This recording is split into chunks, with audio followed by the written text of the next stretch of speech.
श्री सरस्वती मैया की जय, श्री कृष्णचंद्र भगवान की जय। देखिए, आज हम चर्चा करने वाले हैं कि जिनका वेद ही नहीं या जो ब्राह्मण नहीं है, उनका कोई वेद ही नहीं है और वे उपाकर्म करना चाहें तो क्या करें, कब करें।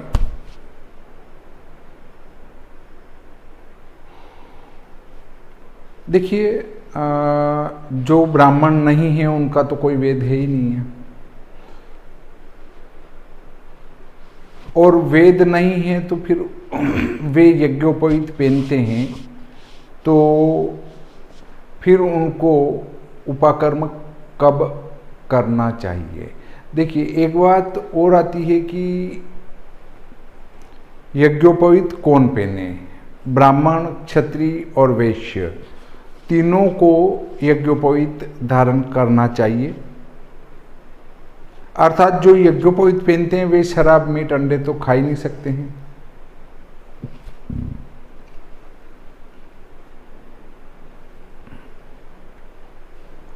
तो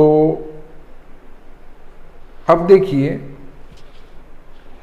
कि जब ब्राह्मण, क्षत्रिय, वैश्य तीनों यज्ञोपवीत धारण करेंगे तो आप देखेंगे कि भगवान राम भी यज्ञोपवीत धारण किया करते थे, पांडव भी यज्ञोपवीत धारण किया करते थे, ये आपने देखा है। परंतु देश काल परिस्थिति बदली, समय बदला और धीरे धीरे वैश्य और क्षत्रिय ने यज्ञोपवीत धारण करना बंद कर दिया। कुछ समय और बदला और अब ब्राह्मण भी यज्ञोपवीत से विमुख होते जा रहे हैं। दूसरों का तो क्या कहना, ये तो एक गायत्री परिवार चला, उनने इस यज्ञोपवीत धारण की पद्धति को बढ़ाया, तो आज जो ब्राह्मण नहीं हैं वे भी यज्ञोपवीत धारण कर रहे हैं। कोई ब्राह्मण, सभी नहीं, 50%, 60%, 50%, 60% यदि नौकरी कर रहा है तो 50% के पास यज्ञोपवीत मिलेगी नहीं, क्योंकि उनको शर्म आती है। और यदि कोई धारण भी कर ले तो वो कान पर नहीं लगाएगा, क्योंकि उससे यज्ञोपवीत अगर कोई देख ले तो उसका स्टैंडर्ड समाप्त होता है। अरे ये तो यज्ञोपवीत पहनता है, ऐसी शर्म आती है। जबकि यज्ञोपवीत धारण कर तो गर्व महसूस करना चाहिए। गर्व क्यों महसूस करना चाहिए?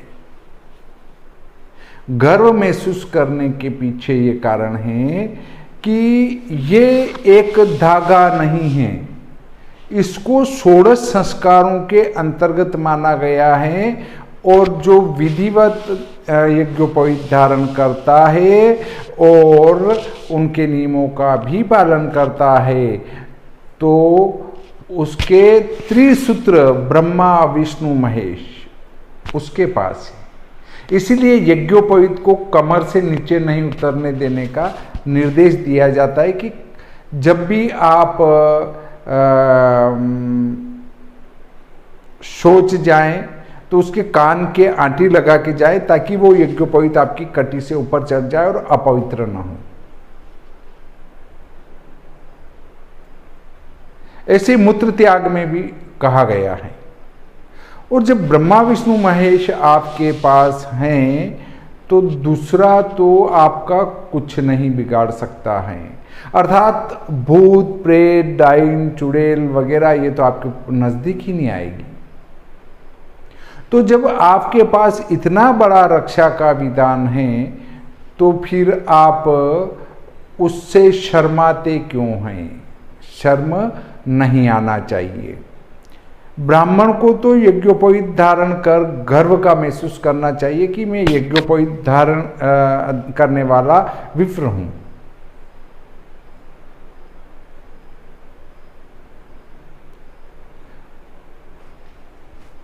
बात आती है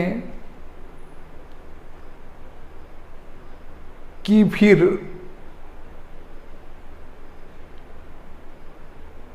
महिला यज्ञोपवीत धारण क्यों नहीं करती है? चूंकि महिला हर महीने में मासिक धर्म के समय अपवित्र हो जाती है। उनका किचन में जाना ही, भोजनशाला में जाना ही वर्जित है। तब उनके शरीर पर किस प्रकार से ये त्रिसूत्री अर्थात ब्रह्मा विष्णु महेश रह सकते हैं? तब ऐसी स्थिति में हमारे धर्मशास्त्रों ने ये व्यवस्था दी कि उस महिला की तरफ के 3 सूत्र भी पुरुष धारण करेगा।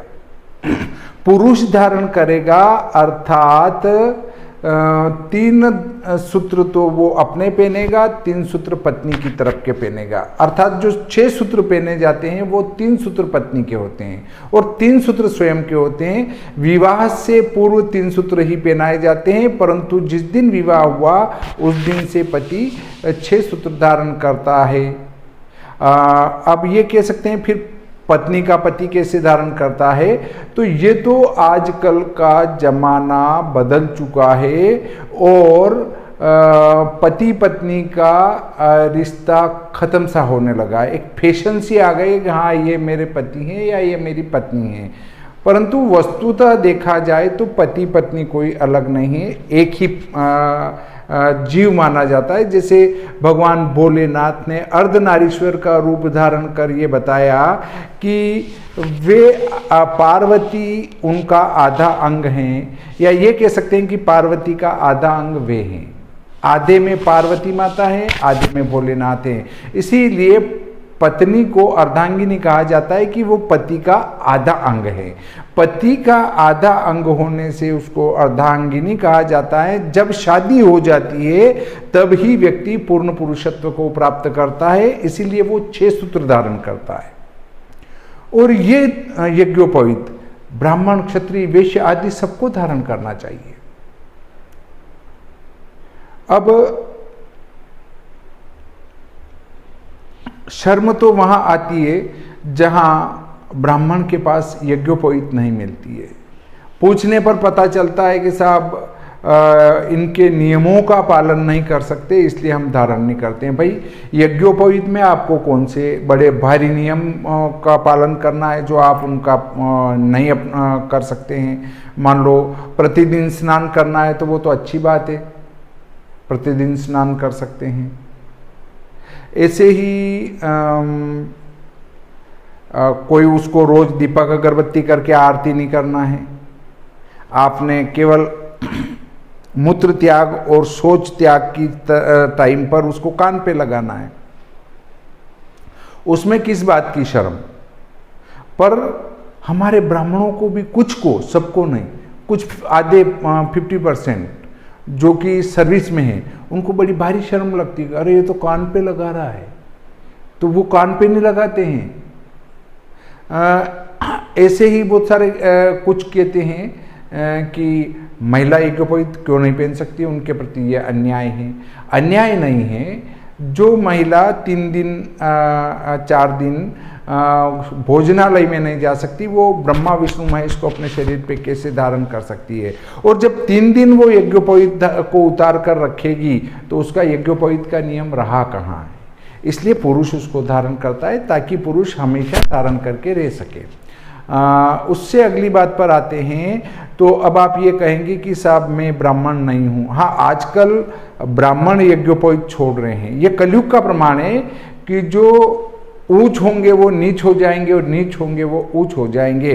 तो ब्राह्मण निम्नता की ओर बढ़ता जा रहा है, नीचे की ओर गिरता जा रहा है। कैसे? यज्ञोपवीत छोड़ा, वह विप्र जिसके पास यज्ञोपवीत नहीं है उसके हाथ का, उसके घर का पानी पीना तो शराब पीने के बराबर है। इसलिए यज्ञोपवीतहीन, यज्ञोपवीत धारण से रहित ब्राह्मण के हाथ का न तो पानी पीवे और न ही उसके घर का पानी पीवे। न तो उसके हाथ का पीना है, न उसके घर का पीना है। वो इतना घनिष्ठ हो जाता है यज्ञोपवीत को त्यागने वाला विप्र। अब बात आती है कि जो घेर ब्राह्मण है, उनका कोई वेद नहीं है, तो वे उपाकर्म कब मनाएं, श्रावणी उपाकर्म कब मनाएं?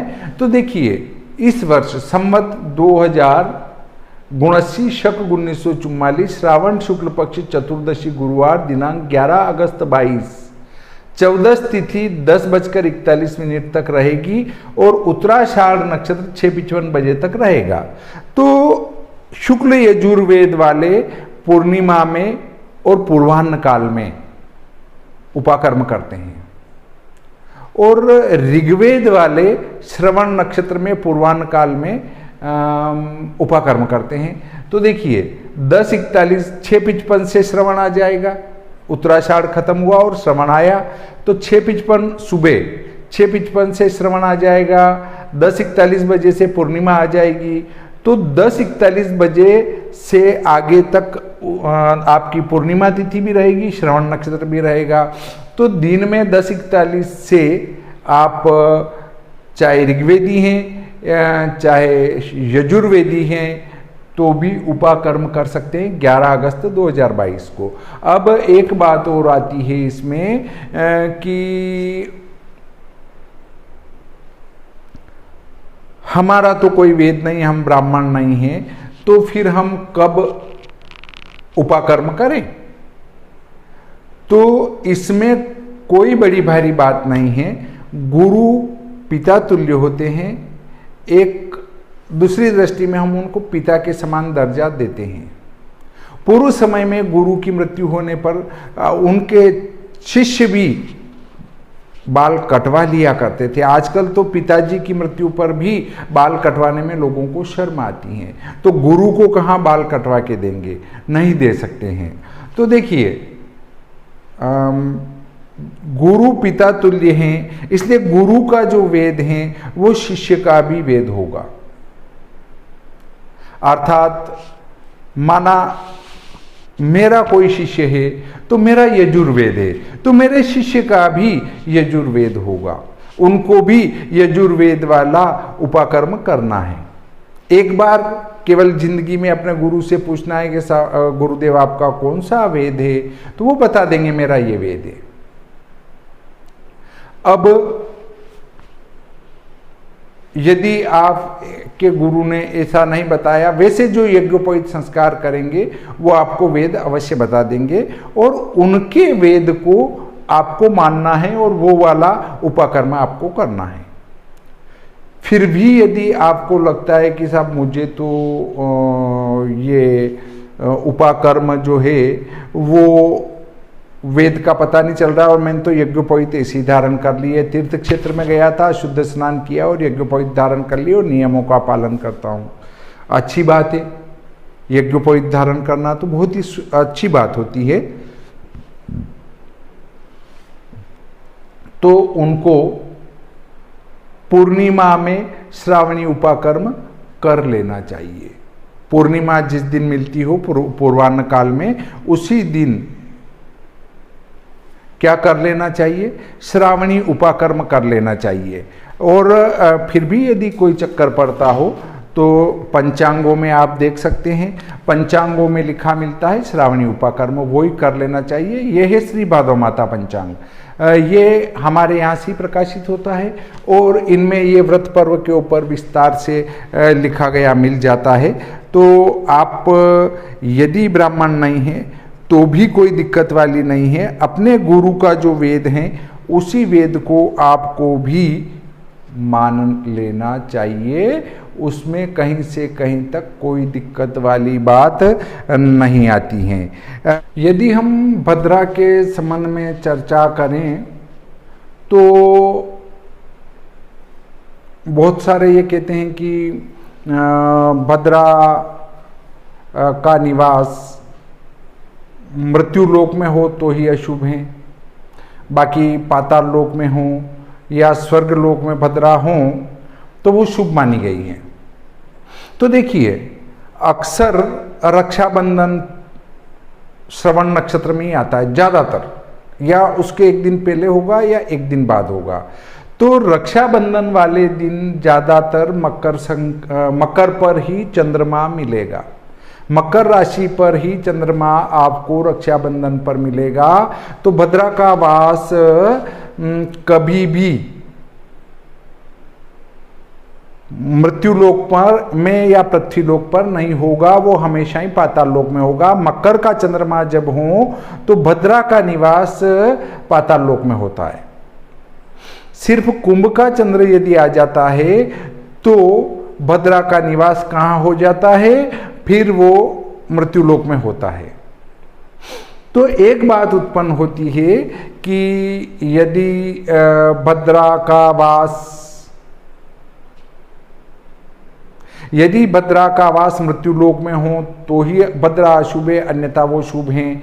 तो ऐसी स्थिति में तो हम रक्षाबंधन हमेशा ही भद्रा में कर सकते हैं।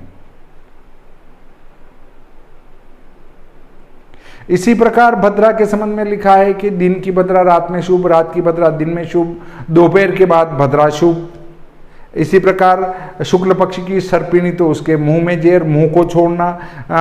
कृष्ण पक्ष की वृश्चिक की तो उसके पूंछ में जेर, उसकी पूंछ को छोड़ना। ऐसे ही दिन की भद्रा रात की भद्रा दिन में तो वो कौन सी वृश्चिक की होगी, दिन की रात में तो वो कौन सी होगी, उसका भी संज्ञा है। तो इस प्रकार हमारे शास्त्रों में अनेकों रास्ते बताए हैं। हमारे ऋषि मुनियों ने पहले क्या कहा कि अपना शुभ का चाहने वाला भद्रा के अंदर कोई भी शुभ कार्य न करें। परंतु फिर दूसरे ऋषि के पास गएगा, अरे साहब भद्रा में शुभ कार्य न करे पर जरूरी हो तो भैया वो मृत्युलोक में नहीं हो तो कर ले। फिर और बात करी कि साहब मृत्युलोक में भी हो न काम करना ही पड़े तो क्या करें। फिर ऐसा करो कि वो दोपहर बाद काम कर लो। अरे साहब कभी सुबह काम आ जाए तो भैया शुक्ल पक्ष की सर्पिणी का मुंह छोड़ दो, कृष्ण पक्ष की वृश्चिकी की पूंछ छोड़ दो और कर लो। और साहब और भी फिर भी मुंह मिल रहा हो या पूंछ मिल रही हो तो कि दिन की भद्रा रात में शुभ और रात की भद्रा दिन में शुभ। ये हो गया पूरा एक। इस प्रकार यदि हम कार्य करेंगे तो 12 महीने में सारी तिथियों में आप शुभ मुहूर्त कर सकेंगे। पर हमारे ऋषि मुनियों ने आपको बताया कि इधर कुआं है, उसमें गिर सकते हो, तुम मर भी सकते हो। पर साहब मैं तो गिरना ही चाहता हूं, तो उन्होंने कहा गिर जा भैया। वो रास्ते बता दिए उनने। तो उनने धर्म सिंधु निर्णय सिंधुकार ने स्पष्ट कहा है कि रक्षाबंधन भद्रा में न मनाई जावे। एक ही बात हुई है, अनेकों बात नहीं हुई है। अगर उनने एक बात लिखी है तो क्या उनको धर्मशास्त्रों का ज्ञान नहीं था कि श्रावण की पूर्णिमा पर तो भद्रा का निवास जो है वो मृत्युलोक में होता ही नहीं है, वो तो पाताल लोक में होता है। और जब पाताल लोक में भद्रा का वास होता है तो हम इसमें रक्षाबंधन कर सकते हैं। उनको ये पता होते हुए भी उन्होंने लिखा कि भद्रा में रक्षाबंधन न करें, तो कुछ सोच के ही लिखा होगा। फिर हम कहते हैं ये बहन रात को राखी बांधने कैसे आएगी। ऐसे लोग दिमाग का उपयोग किए बिना ही बात कर लेते हैं। जैसे कोई राखी बांधने का समय आया और हम बटन दबाती बल्ब जल जाता है, वैसे इनकी बहन राखी बांधने आती हो। अर्थात रात को अगर राखी है 9 बजे तो इनकी बहन ठीक रात को 9 बजे ही आके खड़ी होगी। अरे भाई वो अपने पिता के घर आ रही है, अपने भाई के घर आ रही है तो 2-3 दिन पहले आती है। हमारे ऋषि मुनि ये जानते थे कि बहन राखी बांधने के लिए 2-3 दिन पहले आ जाती है और राखी वाले दिन शुभ समय में अपने भाई की कलाई में राखी बांधती है। ये वो हमारे ऋषि मुनि जानते थे, पर हम नहीं जानते हैं। हम तो कुतर्क करना जानते हैं।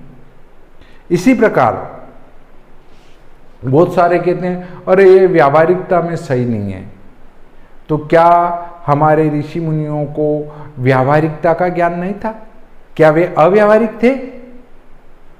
अव्यावहारिक तो हम होते जा रहे हैं, जो फादर्स डे के दिन तो पिताजी से मिलने जाते हैं और मदर्स डे के दिन माताजी से मिलने जाते हैं।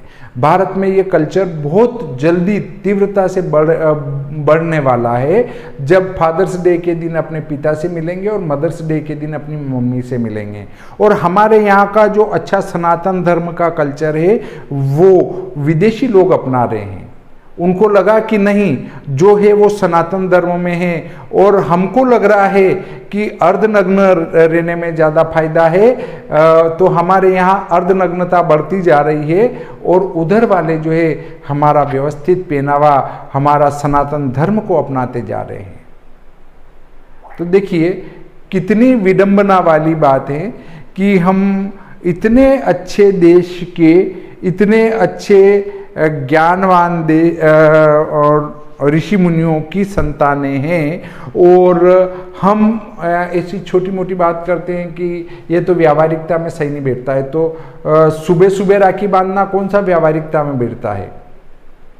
भाई राखी बांधने के लिए भी तो कोई समय का निर्धारण होना चाहिए, तो उसका अपराह्न काल शुभ माना गया है। अब बहुत सारे कुतर्क करके कहते हैं कि उदय व्यापिनी तिथि तो दिन भर मानी जाती है। अरे तुमने धर्मशास्त्र नहीं पढ़े यार, और कुछ भी फेंक रहे हैं कि उदय व्यापिनी तिथि पूरे दिन मानी जाती है। एक भाई पंचांग करता कहते हैं कि इसको तो उदय बल मिल रहा है। बोलो, उनने पता नहीं कहाँ से उदय बल निकाल के लोगों में फेंक पट्टी चालू कर दी। क्योंकि ऐसे कुछ लोग हैं जिनको पूर्व विद्या, परविद्या, पूर्वयुता, परयुता, पूर्वा, परा, इनका ज्ञान ही नहीं है। अब इनका ज्ञान ही नहीं है तो वो कहते हैं यार कौन इस झंझट में पड़े, सबसे बड़ा उदय बल एक नया नाम निकाल दो कि इसको तो उदय बल मिल रहा है। अब छोटे मोटे लोग हैं बेचारे, वो क्या जाने, वो कहते हैं यार उदय बल मिल रहा है, इसमें तो शायद कोई वहां बल निकलता होगा और वो बल सीधा उस तिथि को मिल जाता होगा। तो ऐसे तो हमारे यहाँ लोग हो गए हैं जो कुतर्क फेंकते हैं, इसको उदय बल मिल रहा है, उदय व्यापिनी तिथि पूरे दिन मानी जाती है। अरे तुमने धर्मशास्त्रों को पढ़ा ही नहीं और क्यों उठपटांग फेंक रहे हो यार। तो ये बड़ी विडंबना की बात है कि हमारे यहाँ से धर्मशास्त्रों का लोप होता जा रहा है और बेरुपियों की भरमार होती जा रही है।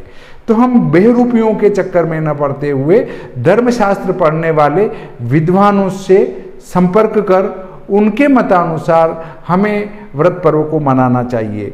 ऐसे 80-90% पंचांग हैं जिनने सिर्फ और सिर्फ एक रक्षाबंधन लिखा है। वो लिखा है श्रावण शुक्ल पक्ष चतुर्दशी गुरुवार, श्रावण शुक्ल पक्ष चतुर्दशी गुरुवार दिनांक 11 अगस्त 2022 को ही रक्षाबंधन लिखा है और वो ही मनाया जाना शास्त्र संगत है। तो इस प्रकार आज का ये प्रकरण यहीं पर समाप्त करते हैं।